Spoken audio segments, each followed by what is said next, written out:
I am joined today by Ray. Hello, Ray. Hello. Now, you work for, let me get the right name, is it Open Cloud? It is, yeah, open cloud. Yeah.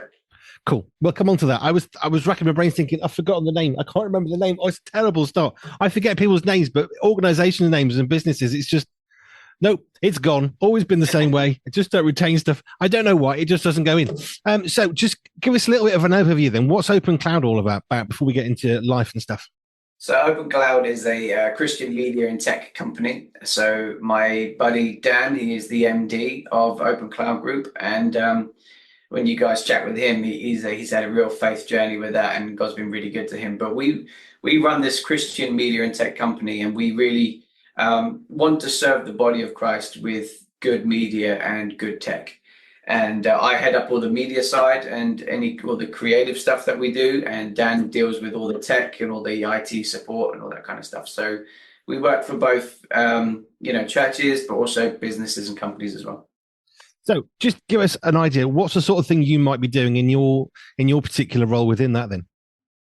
So for myself, we run a podcast. So as part of the company, as part of our outreach or outlet, if you like, if of evangelism of the company, we run a podcast. And so I spend a lot of time, we'll edit that and make sure that's available on different platforms. Other media projects that we've got going on, I'm designing logos, branding for people, as well as filming projects. So I'll be filming and editing those films as well. So there's a whole kind of range from everything from branding all the way up to editing and, creating podcasts and stuff like that. That's quite a nicely wide, diverse set of skill sets there. Yeah. Yeah, it's been a journey. Well, the best journeys are always a bit of a journey because the things that happen overnight, generally speaking, aren't quite so. Either they don't have as much longevity, or they're not quite so exciting. Yeah. Good, exciting, hopefully. Yeah, definitely excited. There's two types I think I've discovered in life. Let's just talk a bit about your life then. So you've mentioned that it's a Christian organisation serving the church. Where did faith begin for you? Faith began really as a child. Like we grew up around church and around religion and stuff. So there was always kind of a knowing that God was real and God was there. But by the time I was 10 years old, my mum and dad had split up, and my dad was now living with another woman. So that whole relationship broke down as a family. So I was the oldest of four kids. So immediately I became the dad of the family. But it was a really weird season to go through because we were still going to church at this time, and you realize that you're not like everybody else. You realize you're not like all these other kids. You're from a broken family. Technically speaking, that's your kind of background. Yeah, and aggression started to build up in my life, and violence started to build up in my life. I was fighting all the time. I was being bullied. So there was a whole lot of mess going on around that kind of age group. Things began to really gain intensity around the age of 14. I was really kind of discovering that the person I was becoming was not a very nice person at all. And it would have left me in two destinations. It would have either led me either to being dead or in prison. There wasn't many other destinations for me if I kept going the way I was going.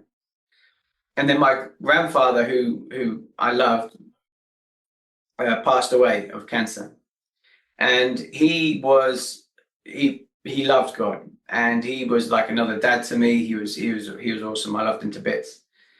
And so in the background, I've got my relationship with my dad that's increasingly strained. And I've got my relationship with my granddad, and he passes away. And I just remember being by him as he was going and just said, yeah, if nobody else stands for what you stood for, I will.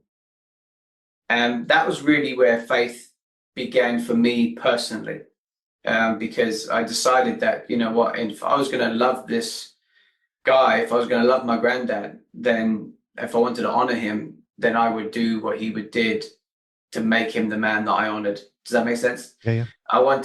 If I was going to choose to be like someone I wanted to be like, then I needed to believe in what they believed in.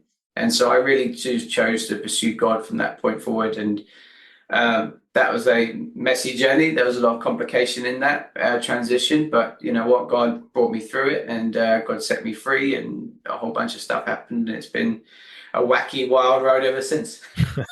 Let's just dive a little bit into some of that journey then. So 14, you've got so many life issues just surrounding you, bombarding you, I guess, to the point where you're thinking, where do I get my next breath from? Because it's just like bombardment after bombardment. It's just, how do I get through this day and this hour, this minute? You make that kind of pledge for your granddad saying, well, I'm obviously he's made such a massive impact on you. How did that go from that point forwards? How well were you able to, I suppose, was it an immediate switch? I'm just going to do that, or was it what happened in the aftermath of that? So again, like I said, it was a journey, and so for me, it was I said that not really knowing what shape that would take, or how it would even happen. But in that process, I really got to a boiling point between me and my dad, and we were getting really, really close to physically assaulting each other. That's kind of how close things were getting. And then all of a sudden, my dad had to move to Zimbabwe with his new wife, and he lived in Zimbabwe for the next 4 years. So he was completely out of the picture.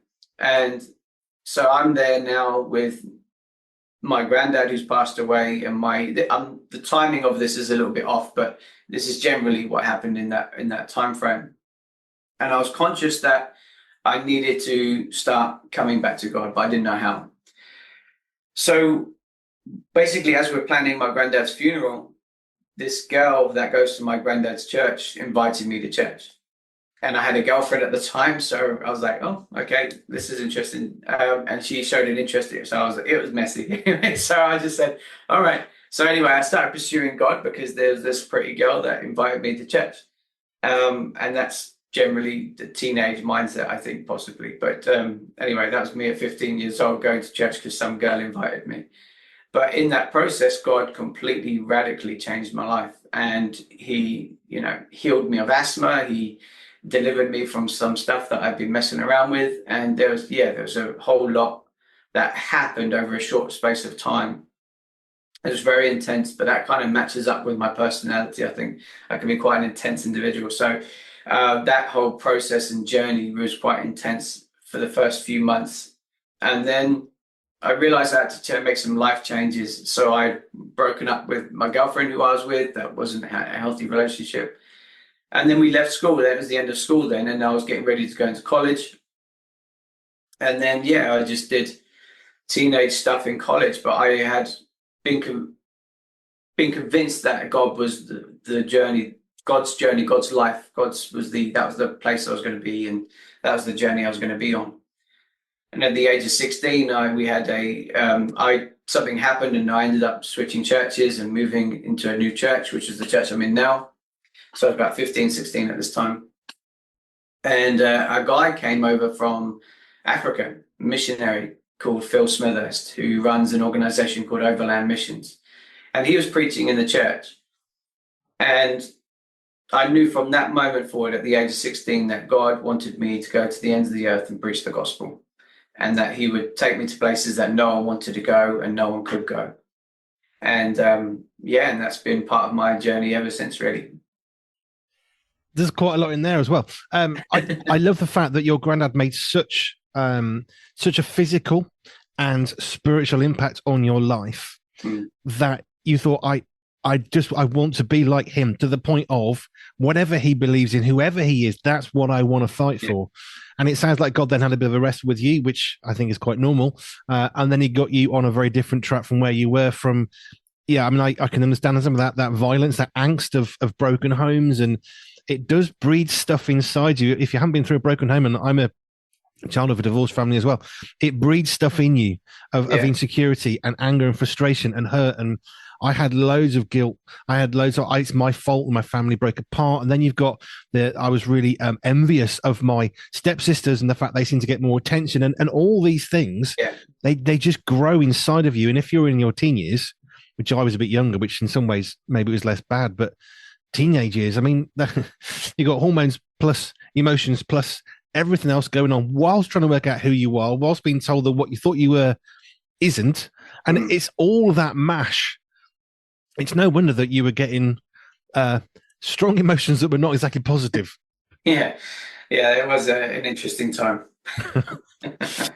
Yeah, bit of a long way of saying that from my part. Anyway, that's what I do. So let's just go on then. So you go through college. What happens after college? Was it university? Was it employment? Where did that go from there? No, I went my family are a military family. So my dad was in the army, his dad was in the army. My granddad was in the navy, his dad was in the navy. You know, we come from like my uncle was a marine, so that we're a very militarized family in a way.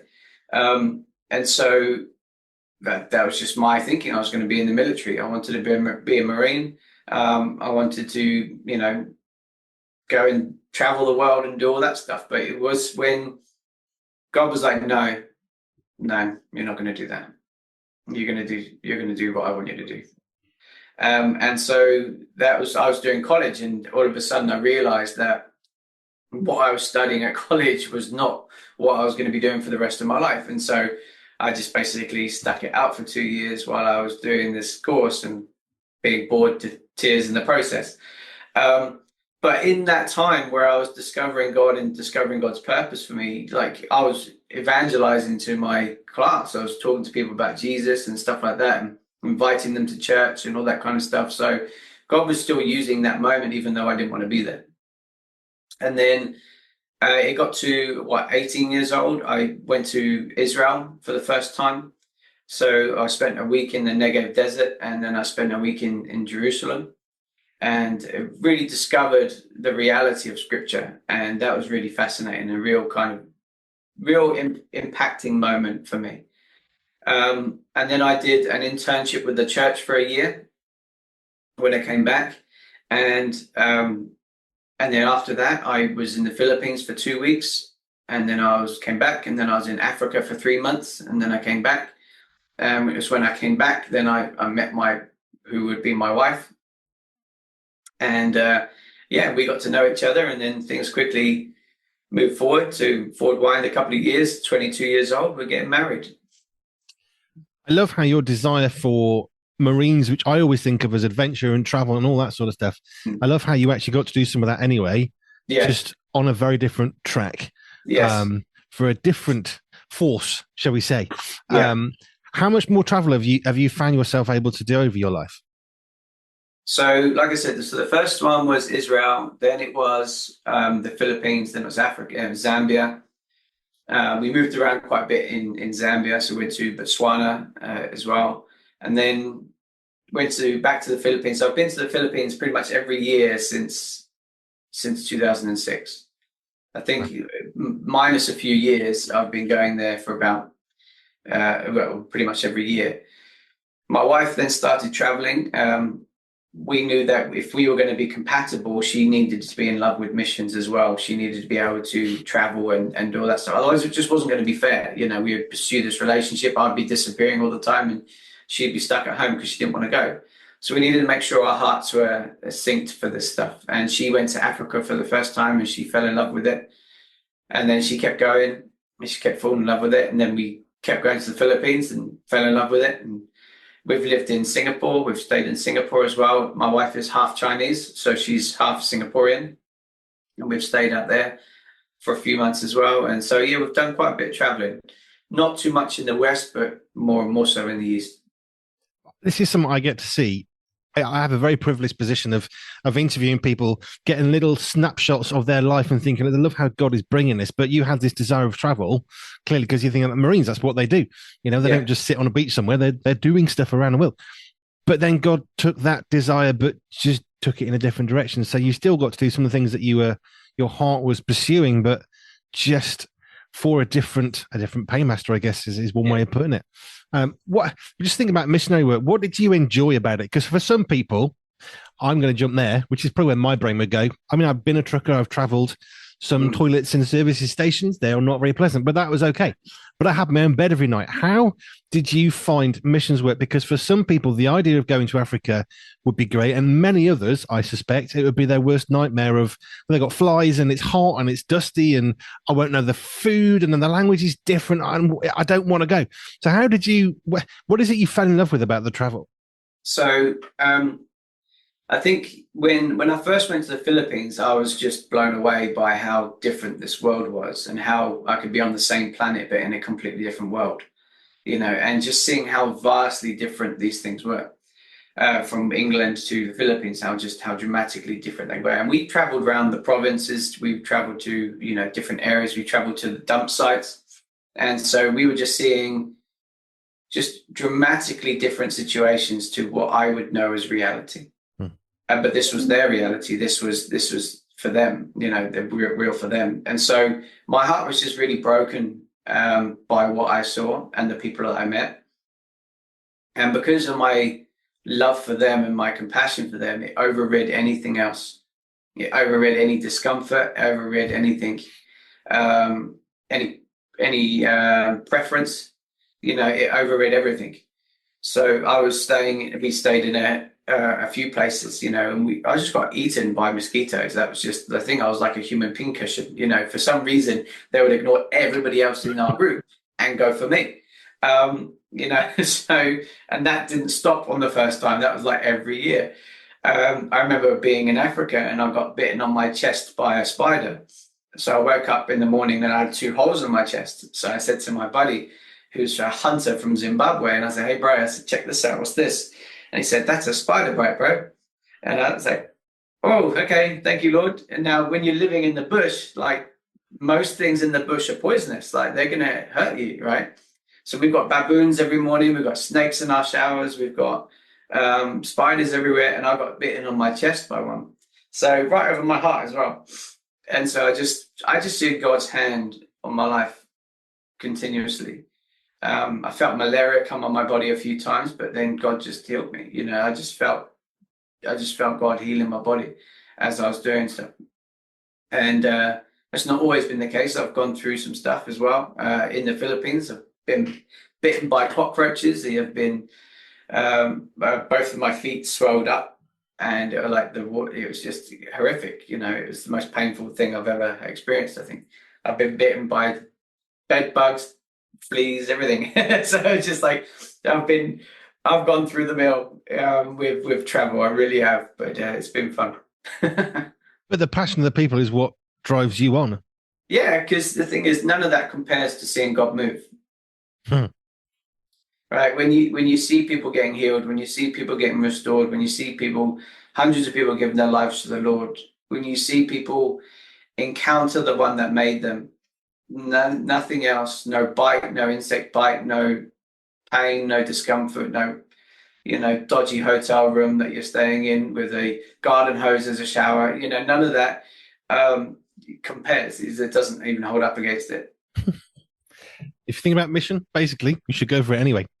Yeah, absolutely. If God's calling you. Yeah, I always say to people, that if you want to be transformed by the heart of God, go on a mission trip, because it will mess you up. It will change the way you think about everything. If you let it, you can go and hate every second of it, but you can also go and let it completely change you.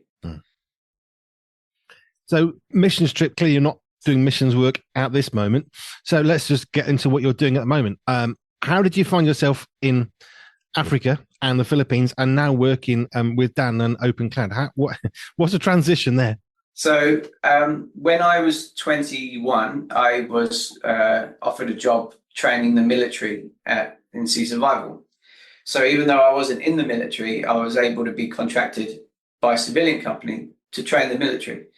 So I did that for about 13 years. So I trained the Navy in sea survival and in firefighting. And in the background of my work, I was doing mission trips and going abroad and stuff like that. And then we had our church and all the rest of it. But in 2017, we moved to the Philippines and lived there full time. And in the process of all of these things, doing missions and all that kind of stuff, all the video updates, all the editing and all the kind of recap videos were me doing them. And so just over the years, I used whatever I had to produce these videos for the church. Didn't think of anything of it. And then a couple of years ago, post-COVID, so we came back from the Philippines during lockdown. And then I had to reboot life again here in the UK with Sarah and the kids. And so I started working at the fire school again. And a couple of years down the line, my buddy calls me and says, "Hey, do you want to be a media manager? Do you want to head up media for me?" So I said, "All right, okay." So yeah, so this long story short, that's kind of just the background of just editing videos and sort of trying to learn how to do these things with whatever capacity I had. He said, "Well, I can see that you've got an eye for it. How about you work for me full time and you learn how to do this thing properly?" So I was like, "Yeah, let's do it." And that's how it began. And that was Dan. That was Open Cloud. Yeah, Cool. I love looking at people's lives, and I said I get the privileged position of seeing the snapshots, but then able to pull it together. And you had a desire for travel, you had a desire for military, desire for serving people, and you've seen that answered in terms of going abroad and missions and the Philippines and Africa and Israel as well. I mean, they're all foreign cultures, but then also you see some of your heart and passion with the media that God's developed and drawn through that you're now using in kind of the same way, just from a different perspective. yeah. What is it that you enjoy about doing media? Because for some people, they just want to turn a computer on and scroll. Other people, like you, Yeah. and I guess us as well, we like making stuff with digital things. So, how have you found the difference of doing it for what you're doing it and doing it for others? That makes sense. I love being creative. I'm a creative person. That's my wiring. That's how I think. And so, any chance I can get to be creative is a real joy for me. And so, if you know, for example, we've just had a job come through where we've got to make 5 or 6 little short videos, and this is little mini movies kind of thing, and that's great. So now my head's in the zone, trying to think of how we can film this, how we can edit it, how we can produce it. And so now as well, so with the advancement of AI and stuff, it's really, really useful because you think, okay, now I'm not confined to my situation. Now my only limit is my imagination and how I communicate that to an AI engine. So for example, that's now kind of the world that we're in, right? So it's really, for me, it's a passion because I love being creative. I love having that outlet. And media is just a way that I can do that. And yeah, it's good. Let's just come back to the sea thing because I can't just let that on go. So you were teaching the military, the Navy, how to survive in the sea. Yes. What does see? I have no clue what that means. Other than is that like if it's cold or something, we get stung by a jellyfish? What? I've got to go there. What is sea survival? What do you actually teach people to do? So before any naval personnel can join a military ship, military vessel, they need to learn how to rescue the ship, how to save the ship, how to abandon ship, and all those things. All basically, it's that basic training. And so our department looked after the worst case scenario. So let's say you can't save your ship anymore, you need to abandon ship. We would teach them how to do that. We would teach them how to abandon ship, how to use their life rafts, how to survive in the life raft, how to use their rations and that kind of thing, how to deal with cold water, how to, swim in the water, how to use the equipment, all that kind of stuff. Okay, I had to ask because I'm just thinking, what does that mean? Are we talking like in an offensive or a defensive way when my brain was spinning? But it's just literally, it's how to survive actually in the sea. Yeah. Cool. Fair enough. So you like the sea then, I'm guessing? You like water? I do like water. I love swimming. Yeah. And I got to do that for my job, which was fun in the summer. Not so much in the winter. No, colder. Yeah, 0 degrees of water, when you're getting hit by hailstones, that's not the most enjoyable experience. But yeah, it's good fun. But again, it's similar to what you're doing. That was teaching people to save their own life and I guess lives around them.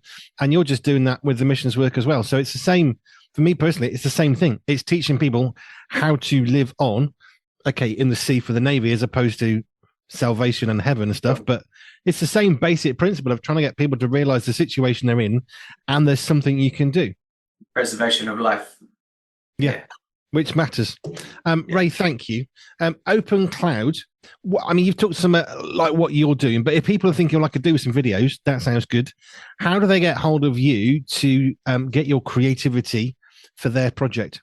Well, they can hit us at the website, so they can go on www.opencloud.group, and all the information is on there. There's a there's contact stuff on there as well, so they can contact us directly through there. Fab. Ray, thank you. It's been a pleasure and a joy. I absolutely adore the opportunity to talk to people and find their stories, because although they're very different, there's a similarity of testimonies of people have a desire and a goal and a dream and a vision, and then they surrender that to the God, and then even more amazing things happen than their own plans. And it's been said, hasn't it, many times, the problem is in this life isn't that we haven't got big enough dreams. It's that we haven't got God-sized dreams, which are so much beyond anything that we can possibly imagine. God goes way beyond that. So thank you. It's been a pleasure and a joy to chat with you. Ray, thank you. Bless you. Thank you very much for having me. Pure Media, the magazine, comes out on the first Friday every month. And next edition comes out for September, on the 5th of September, and will be crammed full of amazing writers, features, and columns. If that's not enough, we'll be delving deeper into the life and times of Jennifer Benson from US-based Ignescent. And if you love Lego, we'll be chatting with a man who gets to play with Lego every day. That'll be Josh from Go Chatter Studios. The digital version is always freely available online, and you can enjoy a printed subscription and get a copy in your hands too. Just head over to www.puremediathemagazine.com, where we're always on point and always in print.